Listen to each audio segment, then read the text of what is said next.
Mr. Cannabis. Anytime you're about to spray, there are a few things to consider. Firstly, even when just mixing, use eye and mouth protection, as well as long sleeve shirts if possible. These controls are concentrated, so protect your skin, lungs, and eyes. Check the HCS, the Hazard Communications Standard labels, for any precautions or re-entry periods, or how long until you can re-enter the space again without protection. Be sure to double check your concentrations and your measurements before mixing. If you lack proper measuring tools or you're just estimating, always err on the side of caution and go with a little light rather than a little heavy. Never make a solution with a higher than recommended concentration, as this can damage your plants and produce severe phototoxicity. If you're running low on the active ingredient, it's better to dilute the solution within reason and get proper coverage at a lower dose than mix at a proper dosage and get insufficient coverage. Whether you're inside or outside, you'll want to minimize the light and wind exposure when spraying. Sunlight or HIDs are powerful enough to be focused through the excess water, possibly damaging plants, if not simply drying out the solution prematurely. So either raise the lights, angle them to the side, or turn them off if you have another light to properly see by. Outside, you should aim to spray in the early morning or when it's overcast, or simply move the plants into shade before spraying. Wind or moving air is a great way to waste spray by having it drift off your plants, or even drift onto you and your clothes. If inside, turn off the fans. If outside, wait for the time when the breeze is still, or if a slight breeze, always stay upwind from the direction that you're spraying. Also, consider what you're spraying for: powdery mildew on top of the leaves or downy mildew underneath, aphids that are all over the plants, or mites that are just hiding on the undersurfaces, or just a generalized spray if you want to cover every inch for precautions.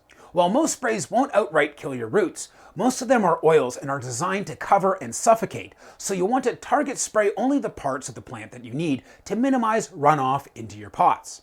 If you really want full coverage in a heavy spray, you can always use something to cover the pots or ground to protect the roots.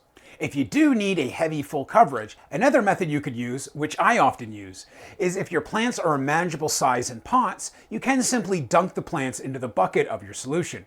Just use a pot cap to keep the loose media from falling into your solution, and then vigorously dunk the plants up and down, rotating side to side to make sure that any air bubbles clinging to your plant are dispersed, as they can harbor pests. Keep in mind that insects are small and close to the plant surface, so any surface tension might keep them protected in an air bubble, hence the movement and agitation. Always wear eye protection, a hat, and some kind of breathing protection, be it a surgical mask or preferably a respirator. Trust me, I know it can get hot and uncomfortable, but better safe than sorry. Using a decent sprayer will create small micron-sized droplets for better coverage, which can easily take to the breeze and blow either on or in you, so be safe. Small, soft-bodied insects such as aphids, mealybugs, thrips, and spider mites are most susceptible to the soaps. Insecticidal soaps can kill by suffocation, but they also appear to disrupt the cellular membranes of the insect, and they remove protective waxes that cover the insect, resulting in dehydration. Insecticidal soaps are also an effective leaf wash to remove honeydew, sooty mold, and other debris from leaves. After all, they are soaps. Additional applications may be required, depending on the phase of your crop, the pressure of the pests, and the temperature that will affect the life cycle timeframes of the pests. And it's important to avoid getting any on the buds. Neem oil is an all-natural remedy that can be effective against many types of bugs and molds, coating and suffocating the plant surface. However, it does leave an unpleasant smell and taste, so it's best to keep it far away from your finished buds. Suffoil-X is an insecticide, miticide, and fungicide that suffocates pests in all stages of life. Its unique concentration of pre-emulsified and highly refined oil delivers a low petroleum oil content, a smaller droplet size, resulting in faster dry times, less blockage of stomata in plant respiration, and less magnification of sunlight onto the leaf surface. Pyrethins are found in over 2,000 registered pesticide products, commonly found in foggers or bug bombs, sprays, dusts, and even pet shampoos.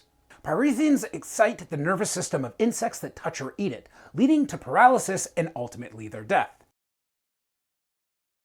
Essentia IC3 is a mix of various horticulture oils that are organic and safe for humans, known as bedbug killer. This method only stays effective on the plant for about 8 hours, so it's important to apply it daily or combine with another option. Spinosad products are organic and completely harmless to pets, children, and plants. It can be used to directly kill pests like aphids, spider mites, and thrips, and can be sprayed liberally. Spinosad can also be used when watering the plants to kill any grubs or mites in the roots.